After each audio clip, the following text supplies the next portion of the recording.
आज ना घर से मुझे एक पपीता का पेड़ दिख रहा था, वो बहुत ज़्यादा हिल रही थी। मैंने बोला ज़ूम करके देखती हूँ क्या है उधर। मैंने देखा एक तोता आया और वो पपीता खा गई, और उसको पपीता खाने के देखने बाद मुझे भी बहुत ज़्यादा भूख लगी। मैं घर में इधर-उधर ढूँढा तो मुझे मिला ये ऑरेंज, बट ये तो मेरा भ्रम था क्योंकि ये तो ऑरेंज नहीं है, ये मौसम भी है। उसके बाद मैं सो गई थी और सोने के बाद ना मुझे इतना अच्छा खुशबू आई नाक में। मैंने बोला क्या पक रहा है हमारे घर में? मैं तो सो रही हूँ, कौन पका रहा है? मैंने देखा मेरी बहन बनी रही थी धनिया पत्ता का पकोड़ा।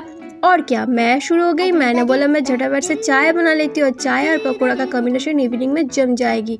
और ठंड भी बहुत ज़्यादा पड़ी है, ब्लैंकेट के अंदर बैठ के चाय और पकोड़ा खाएंगे। और चाय पकोड़ा खाने के बाद मुझ में तो बहुत ज़्यादा जोश आ गई। आपको भी आता है क्या?